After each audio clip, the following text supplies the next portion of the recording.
Chicken ഫ്രൈൻ്റെ പല റെസിപ്പികൾ try ചെയ്തിട്ടുണ്ടാവും. എന്നാൽ ഈ കാണുന്ന പയ്യോളി ചിക്കൻ ഫ്രൈൻ്റെ ടേസ്റ്റ് ഒരു ഒന്നൊന്നര ടേസ്റ്റ് തന്നെയാണ്. ട്രസ്റ്റ് മീ ഗൈസ്, ഇത് ഉണ്ടാക്കാൻ വളരെ ഈസിയാണ്. അപ്പോൾ സേവ് ചെയ്തേക്കാൻ മറക്കണ്ട. ചൂട് എന്നൊക്കെ പറഞ്ഞാൽ ഏതാ ചൂട്? പൊള്ളലല്ലേ, പുറത്തേക്കൊന്നും ഇറങ്ങാൻ തന്നെ പറ്റുന്നില്ല. തുടങ്ങുക.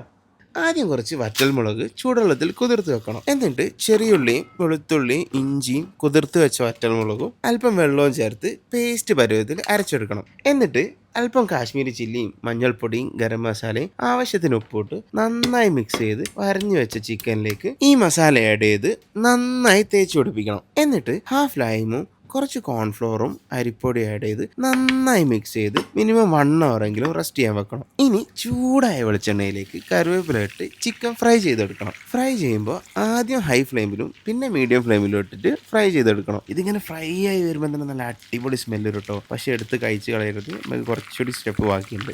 ഇനി ഫ്രൈ ആയ ചിക്കൻ മാറ്റി വെച്ച് ബാക്കിയുള്ള മസാലയിലേക്ക് കുറച്ച് തേങ്ങ ഇട്ട് നന്നായി മിക്സ് ചെയ്ത് അതേ വെളിച്ചെണ്ണയിലേക്ക് ഇട്ട് കറിവേപ്പിലയും പച്ചമുളകും ആഡ് ചെയ്ത് നന്നായി ഫ്രൈ ചെയ്ത് കോരിയെടുക്കണം. അപ്പം നമ്മൾ ചിക്കൻ ഫ്രൈ റെഡി ആയിട്ടുണ്ട്. നല്ല ചൂടുള്ള പൊറോട്ടൻ്റെയും ഗീ റൈസിൻ്റെ ഒക്കെ കൂടെ അടിപൊളിയാണ് ഇത് കഴിക്കാൻ. ഇതിട്ട് നല്ല വീഡിയോസിന് വേണ്ടി ഫോളോ ചെയ്യാൻ മറക്കണ്ട.